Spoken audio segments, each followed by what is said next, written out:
Semen retention is a beautiful thing, and after being on it for over 2 years now, it has drastically changed various aspects of my life. Also, if you're watching this and you're a Christian, you already know that it's something you should not be doing. The Bible calls us in 1 Corinthians chapter 6, verse 18 to flee from all forms of sexual immorality. And even though there are some positive benefits to getting on semen retention, like being more confident, being able to hold eye contact with girls, and being way more focused and finding your masculine purpose, there's also a lot of very negative side effects that can completely blindside you if you're not ready for them. So the purpose of today's video is to educate you, but most importantly, is to prepare you for the darker side of semen retention. For those of you who don't know me, my name is Braden Steckler, and I was addicted to pornography for over 8 years before I finally decided to get on semen retention. And believe me, it was not a smooth transition. My mind had gotten so used to just grabbing my phone, searching up something dirty, and relapsing that it had become deeply ingrained in my subconscious mind. I remember the first thing that I would do when I'd wake up is I'd grab my phone and I'd start scrolling on social media. Even though I didn't want to admit it, the only reason that I was on Instagram was to find something to beat my meat to. And for the sake of transparency, at the peak of my addiction, I was watching pornography 6 or 7 times a day. You can do the math. After 10 years of watching porn 6 or 7 times a day, it's going to be very hard to stop. People love to talk about all the benefits of semen retention. Like, oh, you're going to be so much more confident. You're going to be able to look at a girl in the gym and hold direct eye contact with her. Or you're just gonna focus so much better, and dude, your deep work, you're just gonna crush it, man. Like, no distractions, you're gonna lock in. But what they don't tell you about is all the wet dreams that you're gonna have, where you put on a brand new pair of shorts and you wake up in the morning and you just got nut all over your pants.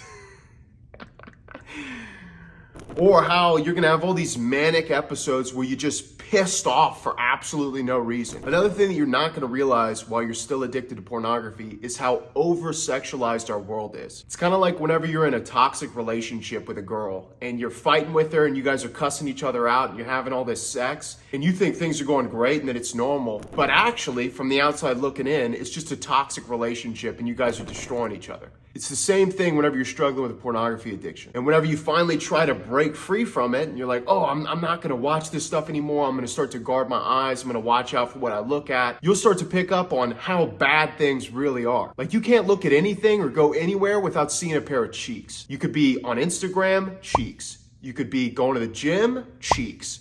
You could be going to your church, cheeks. I remember how long it took me to even put a 1-week streak together. I'd have a cycle where I'd be doing good. I'd make it like 7 days free and then relapse. I'd be doing, 2 weeks. It'd be like the best streak I ever had. I'm 14 days free. Like, this is awesome. Relapse. I'd make it a month or 2 months free, and then I'd relapse again. And this cycle would just repeat over and over and over again. And obviously that can become very frustrating and very annoying whenever you're trying to break free from something and you just can't seem to figure out why you keep going back to it. Another thing that you're gonna soon find out is that you're gonna have these uncontrollable fits of rage. I remember I would be, whether it was taking a sales call or just getting in an argument with my brother over something stupid, I would just be so angry for absolutely no reason. So I would just blow up on him, and I wouldn't realize that all this energy that I'd been building up on semen retention had to go somewhere. You can't just go a full month without busting a nut and still expect to be a sane human being. So what I had to do is I had to learn how to sexually transmute my energy. And if you have no idea what that means, all you have to do, I want you to pause this video and I want you to search up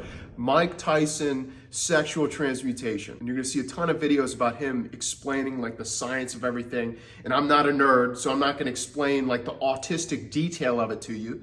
But in like simple terminology, sexual transmutation is taking all of the built up sexual energy for you not busting a nut and pouring that into much more productive areas of your life. Whether that's going to the gym or focusing that in growing in your relationship with the Lord, or taking that energy and that focus to building out a business or to becoming more productive at your work. I promise you, whenever you get on semen retention, you're gonna be completely blown away. You're gonna have so much more focus, so much more energy, and you can take that energy and focus it into accomplishing all the hardest tasks that you have to get done every single day. You need to remember that everything comes with a price. Everything. Some things just cost more than others. You need to realize that all of these social media companies want you addicted. Elon Musk seems like this super nice, like charismatic, genuine guy. I promise you, that dude wants you beating your meat every single day. And if he didn't, they wouldn't make these platforms the way that they are. These companies are run by the devil. And the second that you try to break out of this stronghold of this pornography addiction or this addiction to lust, that's whenever all the demons are going to start fighting back harder than they ever have. If you're anything like me, you spent the last 5 to 10 years of your life beating your meat every single day. So you need to be prepared because there's going to be a rough transition. Trust me, the enemy's going to do everything in his power to keep you addicted to pornography. All of a sudden, these girls are just going to be hitting you up out of nowhere. You're going to be checking your phones. Maybe one of your buddies sent you a DM on Instagram. You're thinking it's a meme and it's just more sexual crap. Or you're going to be out and about and you're just going to notice that these girls are like staring at you. And it's not in like a, hey, come talk to me type of thing. it's like this demonic, like sexual lust-filled stare. The Bible tells us in Ephesians chapter 6, verse 12 that our struggle is not against flesh and blood, but against the rulers, against the powers, against the world forces of darkness, against the spiritual forces of wickedness in heavenly places. So all this stuff is a test. And like I said earlier, another thing that you're going to need to watch out for is whenever you have these high levels of aggression, and you're going to realize it whenever something that's like not important at all happens, like maybe you get a flat tire or somebody cuts you off in traffic, and all of a sudden you're just the most pissed off that you've ever been.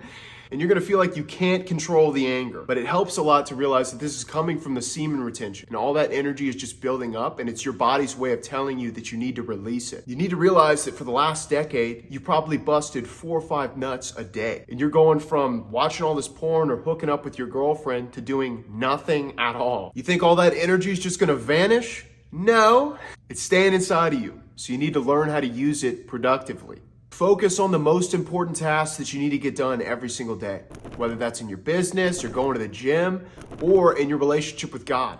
And pour all that energy into developing yourself as a man. If you haven't listened to any part of this video, you need to listen to me right now. Do not waste your sexual energy. Don't use it to try and pick up women. Don't download dating apps and think that all of a sudden you're gonna have all this extra level of riz because you're on semen retention. Your sexual energy is the most valuable energy source that you have in your entire body. Do not waste it. Now, I don't tell you these things to discourage you. I want you to be prepared because this is not going to be easy. Realize that even though this is hard, God is with you. The book of Joshua tells us that God has commanded us to be courageous and strong. Do not tremble or be dismayed, for the Lord your God is with you wherever you go. Another thing that you need to do is find a community of like-minded individuals that are all striving towards growing in their relationship with God and striving towards sexual purity. In the book Atomic Habits, James Clear tells us that you need a tribe where your desired behavior is the normal behavior. If you're surrounded by fit people, you're much more likely to consider that working out is a normal part of your daily routine. And I shouldn't have to tell you this, but do not hang out with degenerates. They're going to pull you straight back into your life of sin.